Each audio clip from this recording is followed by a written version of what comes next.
O culto de uma igreja assim, de uma igreja plena, de uma igreja gloriosa, é um culto definido pela palavra de Deus e pelos sacramentos. Obviamente, quando a gente está falando de sacramentos aqui, não é na visão do sacramento do romanismo, né? Do catolicismo, não é esse tipo de sacramento. Porque, por exemplo, o sacramento, qual que é a diferença de um para o outro aqui? A diferença é que o sacramento católico, ele é, por exemplo, batismo, purificação do pecado original, né? A confirmação, o crisma, né? Que fortalece a fé, a Eucaristia, a penitência, a confissão, que é perdão dos pecados, a unção dos enfermos, a ordem, o matrimônio,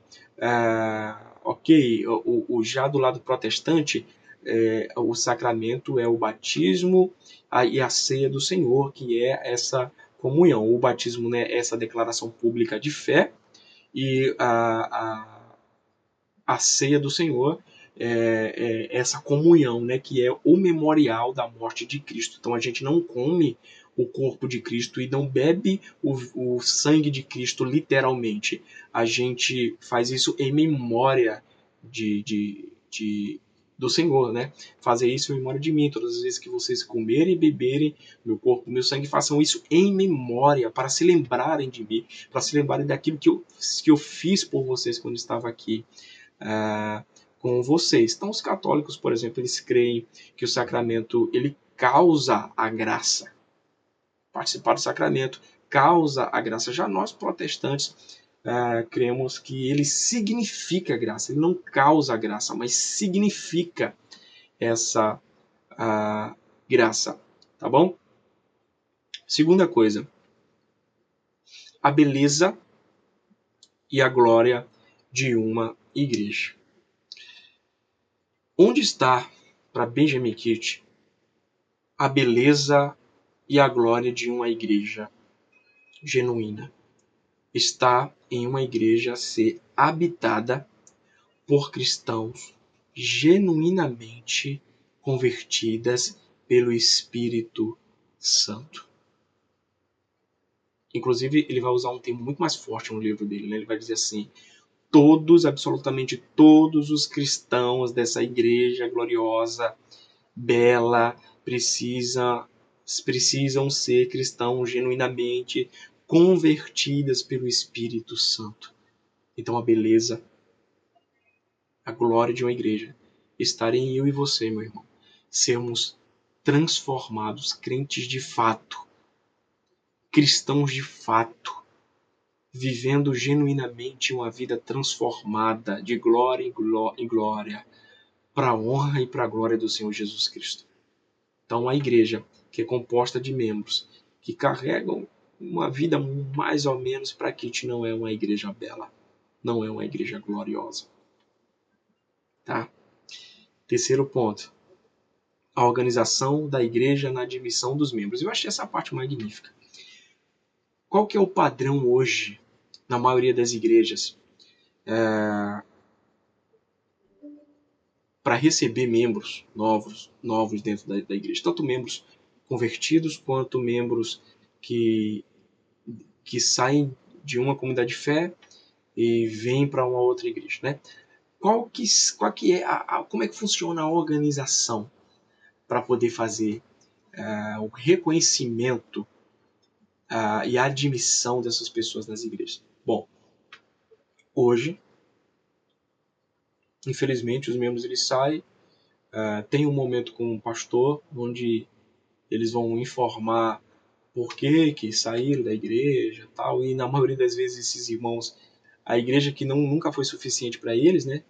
Eles nunca são o problema. A igreja sempre é o problema, né, infelizmente. E aí eles passam, às vezes, já são ingressados, né, agregados ao corpo da igreja. Dificilmente, né, algumas ainda fazem um tipo de estudo, tal, para pontuar algumas coisas e agregam essas pessoas dentro da comunidade deles. Eu acho bastante interessante o ponto que Benjamin Kitt ele vai usar para a admissão de novos membros nas comunidades batistas reformadas do tempo. Como é que funcionava? Primeiro, a pessoa deve declarar a fé ao pastor, né, o que Deus fez por suas almas ou como experimentaram uma obra salvífica da graça em seus corações. Então essas pessoas elas vão se apresentar ao pastor não para dizer a culpa da igreja que saiu, eu saí porque aquela igreja não prestava, porque não fazia isso, porque fazia aquilo, não, mas para falar delas mesmo. Conta para mim aqui. Senta aí. Senta no gabinete pastoral e conta para mim como e quando você teve a sua experiência salvífica com Cristo. Quando você percebe que Cristo ali naquele momento te pegou de vez. Conta para mim. E aquele irmão, né, aquele pretendente à admissão daquela igreja, ele vai contar.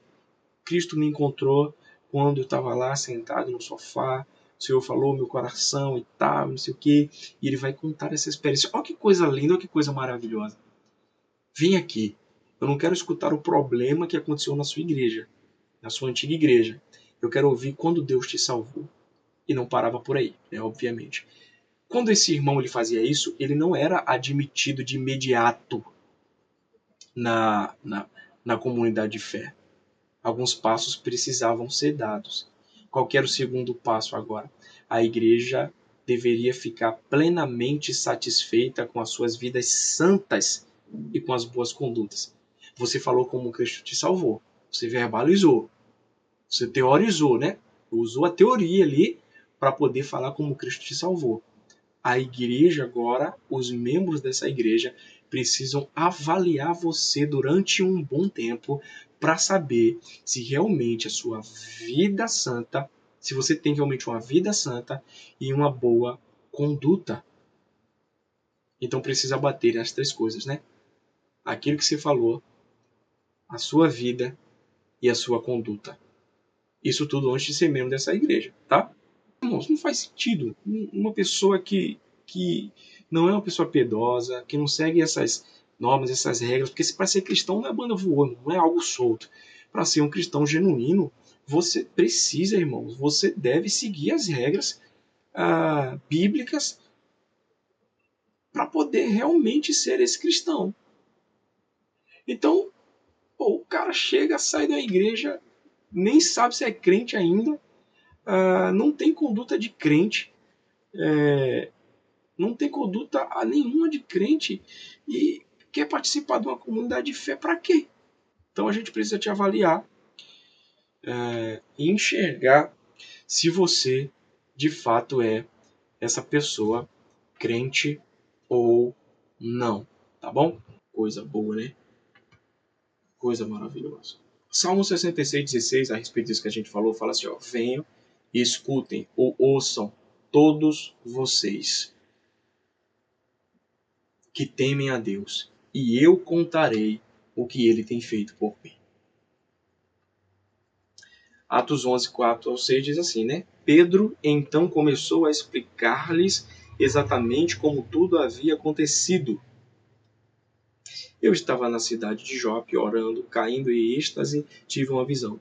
Vi algo parecido como um grande lençol que descia do céu preso pelas quatro pontas e vinha até o lugar onde eu estava. Olhei dentro dele e vi quadrúpedes da terra, animais selvagens, répteis e aves do céu. Então aí está o exemplo, cara, de Pedro contando a sua experiência.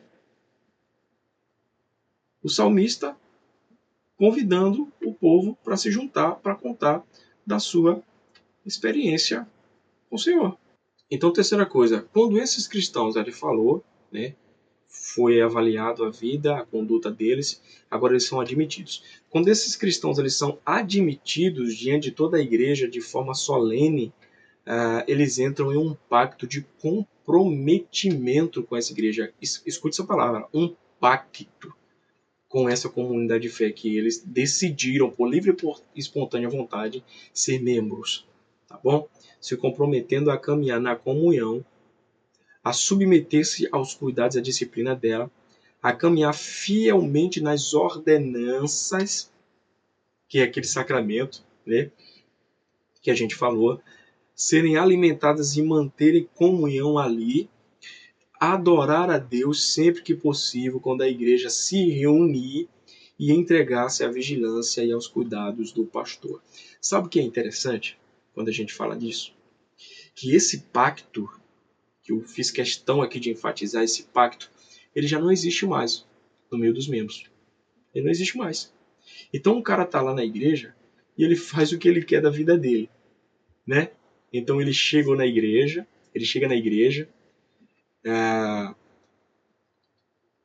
entrou na igreja, é membro dessa igreja local agora, e decide sair. Não quero mais. Não quero mais ser membro dessa igreja. Aí o que ele faz? Ele vai-se embora para outra igreja, ele nem procura liderança, ele nem tem respeito para poder comunicar aos pastores dele, que cuidou dele por muito tempo, por que ele está saindo daquela igreja. Não tem pacto. Então o cara vai para onde quer, faz o que quer, deixa culto quando quer. Uma pessoa assim, irmãos, não tem pacto. Uma pessoa assim não pode ser considerada membro de uma comunidade de fé, de uma igreja. Ele pode ser visitante, ele pode participar, ele pode fazer o que quer. Mas para Benjamin, não. Quando você decide por livre e espontânea vontade fazer parte de uma comunidade de fé, você está fazendo um pacto com ela. De ser um com aquele povo. De servir a sua igreja local. Tá joia?